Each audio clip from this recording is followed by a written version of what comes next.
Good evening, Hors. This is Minister Edward J. Robin from Edmonton, Alberta, Canada.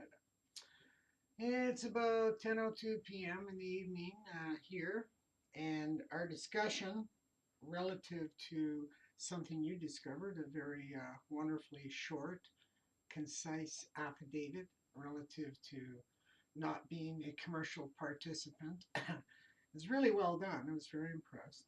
And what I was trying to share with you, as I'm sure you're aware, that the whole system is a commercial fraud set in place starting in about 325 CE when Constantine recognized that he was losing Rome. Rome was overcome with Christians. There were more Christians than there were Romans. So, him being the most historically smartest military strategist figured, well, I have to defeat this. I can't let Rome go down. And so, while he was at war one day in his many battles, he decided that he was going to tell people he saw a cross in the sky and that he would conquer in the name of the cross, and he won. Then he adopted Christianity as his faith, claiming if you can't beat them, join them. Um, if you're getting run out of town, get ahead of the crowd and make it look like a parade. So Constantine, recognizing he was getting run out of town, called the Council of Nicaea together, made it quite the parade of bishops and ministers coming to give discussion whether the two principles on the table were accurate, which one of the two would they decide upon when it comes to Christianity. And the one principle was put off by a guy named Arius, and he was teaching that Christ was flesh filled with the Spirit of God, and that the other doctrine was teaching that Christ was God, the Trinity aspect. And as you know, which one won out? Constantine had paid off bishops and clergy all over the place to go along with him because he figured if I'm going to have Christ as my poster boy leading up this new church of mine so as to detract from me losing Rome, then I want him to be God. I don't want him to be the Son of God. I want him to be God. And so it was decided at the Council of Nicaea that Christ was God, and that Arius and all of his books and all of his followers were either murdered, run out of town, or their books were burned. So that's basically the skinny with the takeover, Rome's takeover of the faith called Christianity. That's important to understand because the pulpit has been teaching Romans 13 as its hammer to get everybody in the world to subject themselves to the Roman Church and to pay taxes. Romans 13 has got the word minister in it 3 times. Very, very important. That's for emphasis. And this scripture, Romans 13, has been used for 16 centuries to subjugate men and women of the world, whether it be under a civil government, a federal government, or a municipal local government. They've all used this scripture, Romans 13, as the hammer. Now, the word there in that chapter that is the most important, indeed, the subject matter of the chapter is minister. And we say, well, let's see what the Bible has to say about this word in other portions so we can properly render and discern the word. And so you go back to Ezra chapter 7, 23 through 26, and you get quite a tuning in because it mentions there's 3 qualities there that a minister must possess in order to be the minister Paul was speaking of in Romans 13. The one is he is at the temple of God. If he's not at God's temple, he's not a minister. So that's the one condition. The second condition is he pays no taxes. That's pretty good. I like that. So that's written down there. He pays no taxes. The third one is he adjudicates with God's law and only his law, because God's law is the only law. Deuteronomy 4:2, 12:32 tells you, don't add to my law, don't take away from my law, this I command you. So we've got that portion of it down that nobody else gets to make law, okay, except God. Now let's look at the way they've described minister there in Ezra chapter 7, because we have it that he's of God's temple, he pays no tax, he must adjudicate with God's law and God's law only. Now, the fourth one is he must teach them that know it not. So we have four factors there that must match up with the ministers in Romans 13. Now, Romans 13 from the pulpit has, as I've said to you, for 16 centuries been taught, no, that's the governments of the day with man's law, codes, regulations, statutes, man's decision, man's in charge. That's the Romans 13 government the pulpit's been pushing, and every judge in the land that uses that chapter as well. And I've heard well over a dozen judges roll off about Romans 13 on the bench. You're supposed to submit yourselves, otherwise you're in rebellion and now you're against God. That's not what the chapter says. It doesn't say that. It's Ezra completely exposes those four factions that must be in place. God's temple, pay no tax, adjudicate with God's law only, and teach them that know it not. Now, that's quite an amazing revelation when you combine that with the fact that you are a living man, that you already know, and that you can't be a person.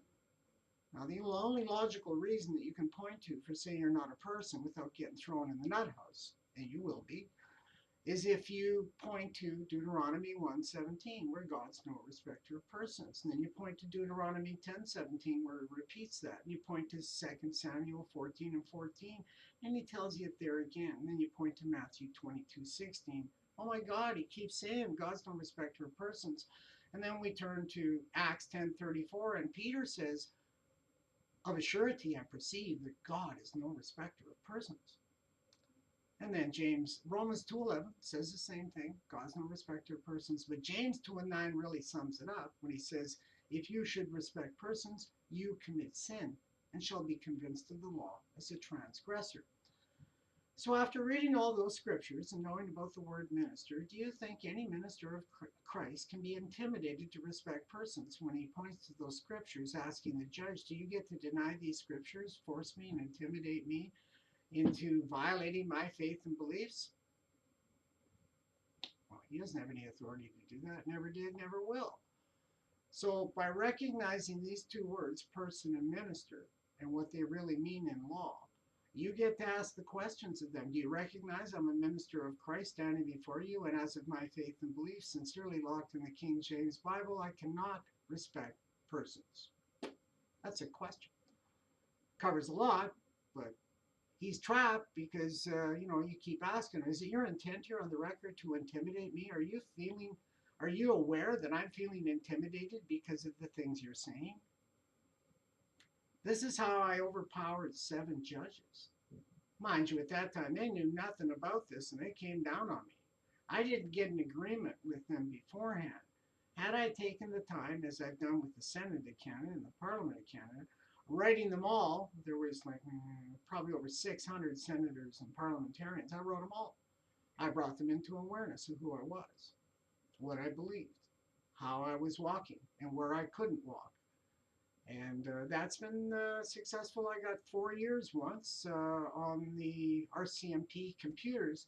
Do not apprehend, do not detain. I was doing real good with that. And then I went and got the 7 judges disqualified. Well, that lasted for a while after that. I think it was about 1 year.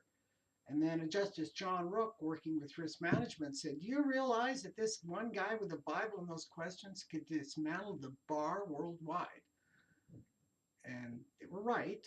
Any man with a Bible and faith and asking the right questions can kill the bar. That's it. It's over with. You don't ever have to go there anymore. I've sent them lawful excuses for failure to appear. Cases disappear. Because in the law, it says everyone who fails to appear without a lawful excuse is guilty of an indictable offense. So you get in a car accident, you're in intensive care in the hospital, your court date's on, lawful excuse. You find out by reading the Bible, the court's a false God, added to God's law, took away from God's law, and you're an extreme sinner if you go there and respect them. Lawful excuse. And that's what I did with them. They were somewhat flabbergasted, as I've said. Judges have run off the bench, prosecutors have quit, lawyers have quit. This is not the kind of information they're prepared to meet, and indeed, as you've noted, it's not the kind of information that everybody's going to warm up to. You're only going to find a few number they're going to warm up to this information, but amongst those few that do, you're going to find very sincere, very dedicated people that'll want to help you and put their effort into it because in their heart, they know it's the truth.